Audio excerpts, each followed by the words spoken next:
నమస్తే, welcome to VS talks. Dear friends, ఈరోజు ఓ 15 ఏళ్ళ బుడతల గురించి మాట్లాడుకుందాం. అతని ఆదర్శాల గురించి, అతని టాలెంట్ గురించి చర్చించుకుందాం. కేరళకు చెందిన ఉదయ్ శంకర్ అనే బాలుడు. అతని వయసు ఇప్పుడు 15 ఏళ్ళు. డ్రాప్ అవుట్, చదువు అవ్వలేదు. ఎనిమిదో తరగతిలోనే చదువు నుంచి డ్రాప్ అవుట్ అయ్యాడు. కానీ టాలెంట్కు కొదవలేదు, ప్రతిభకు అంతులేదు.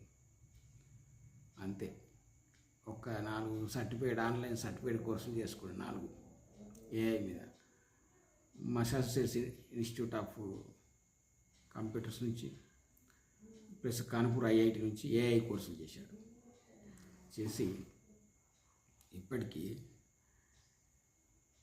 7 రకాలుగా కంప్యూటర్ యాప్స్ తయారు చేశాడు. 9 పైగా కంప్యూటర్ ప్రోగ్రామ్స్ రాశాడు. సుమారు 15 పైగా గేమ్లకు తయారు చేశాడు. ఇప్పటికీ అతని పేరు మీద 3 పేటెంట్లు ఉన్నాయి. అంతేకాదు, అతని ప్రతిభకు మెచ్చుకున్న కేరళ గవర్నమెంటు ఏపీజే అబ్దుల్ కలాం గారి అవార్డు కూడా తనకే ఇచ్చారు. అంతేకాదు, ఇప్పుడు మరీ డ్రాప్ అవుట్ అయితే బాగుండదు అనుకున్నాడేమో. దూర విద్య ద్వారా 10వ తరగతి నేర్చుకొని 10వ తరగతి పాస్ అయ్యాడు.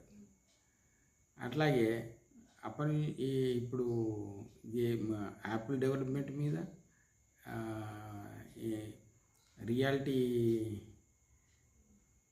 అగ్మెంటెడ్ రియాలిటీ మీద, వర్చువల్ రియాలిటీ మీద, గేమ్ డెవలప్మెంట్ వంటి కోర్సుల్లో ఇప్పుడు శిక్షణ ఇస్తున్నాడు. ఇప్పుడు అతను ఒక స్టార్టప్ కంపెనీ స్థాపించి దానికి సిటిఓగా, అంటే చీఫ్ టెక్నికల్ ఆఫీసర్గా ఉంటూ ఒక 10 మందికి ఉపాధి కల్పిస్తున్నాడు. నిరుద్యోగం గురించి ధర్నాలు చేయడం కాదు, ఉద్యోగాలు ఇవ్వాలని ధైర్యం చేయడం కాదు, తనే ఉద్యోగాలు ఇస్తున్నాడు.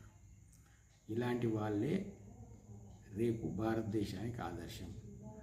రేపు ఎదుగుతున్న భారతదేశానికి ఇలాంటి యువత కావాలి. నైపుణ్యాలు ఉంటే చాలు. చదువుది, అకాడమిక్ చదువు అనేది అసలు అది పనికిరే రాని విషయం. నైపుణ్యం ఉందా, టాలెంట్ ఉందా సరిపోయి ఇది కావాలి. దీనికి అలాంటి వాళ్ళని డెవలప్ చేయడానికి ప్రభుత్వం ఎన్ని చర్యలు తీసుకుంటే అంత మంచిది. ఇది వికసిత భారత్కి ఎంతో ఉపయోగపడుతుంది. ఈ వీడియో మీకు నచ్చినట్టయితే లైక్ చేయండి, షేర్ చేయండి, కామెంట్ రూపంలో మీ అభిప్రాయాన్ని వ్యక్తం చేయండి. ఇలాంటి మరిన్ని వీడియోల కోసం సబ్స్క్రైబ్ చేయండి. బెల్ ఐకాన్ నొక్కండి.